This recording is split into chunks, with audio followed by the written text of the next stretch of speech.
نبی کریم صلی اللہ علیہ وسلم کا معجزہ دسترخوان پر۔ حضرت ابو ہریرہ رضی اللہ تعالی عنہ اور حضرت ابو سعید خدری رضی اللہ تعالی عنہ ان میں سے کسی ایک سے روایت ہے۔ روایت کرنے والے نے شک کا اظہار کیا ہے، اور صحابی کے تعین میں صحابی سے روایت کرنے والے راوی کا شک مضر نہیں ہے، کیونکہ صحابی کوئی بھی ہو سب انصاف والے ہیں، سب عدل کرنے والے ہیں، یعنی روایت حدیث میں معتبر ہے۔ روایت یہ ہے کہ غزوہ تبوک ہوا تو اس موقع پر صحابہ کرام رضی اللہ تعالی عنہم اجمعین کو بہت سخت بھوک لگی۔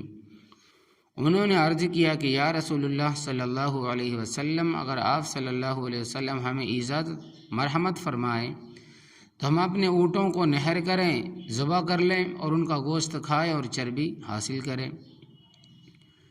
نبی کریم صلی اللہ علیہ وسلم نے فرمایا کہ ٹھیک ہے بھائی، کر لو۔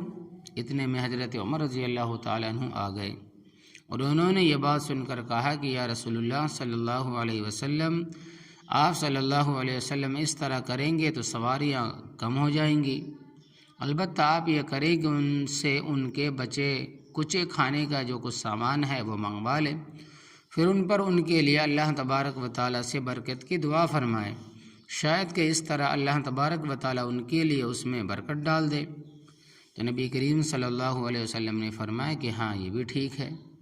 چنانچہ آپ صلی اللہ علیہ وسلم نے چمڑے کا ایک دسترخوان منگوایا اور اسے بچھا دیا۔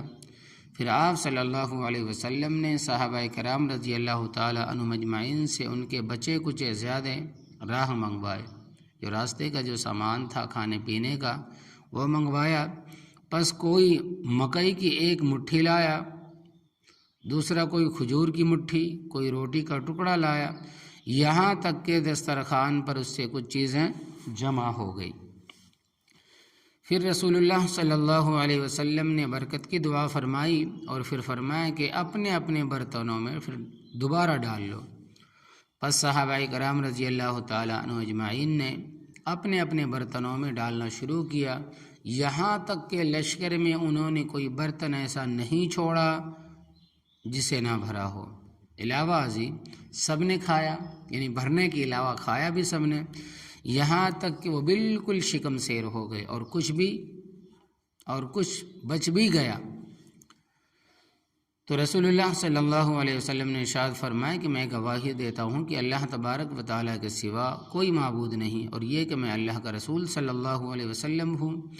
جو بندہ بھی کلمہ توحید و رسالت کے ساتھ اللہ تبارک و تعالیٰ کو ملے، اس حال میں کہ کوئی شک و شبہ نہ ہو، پھر اسے جنت میں جانے سے روک دیا جائے، یعنی ایسا نہیں ہوگا بلکہ وہ سیدھا جنت میں جائے گا۔ اللہ اکبر کبیرہ۔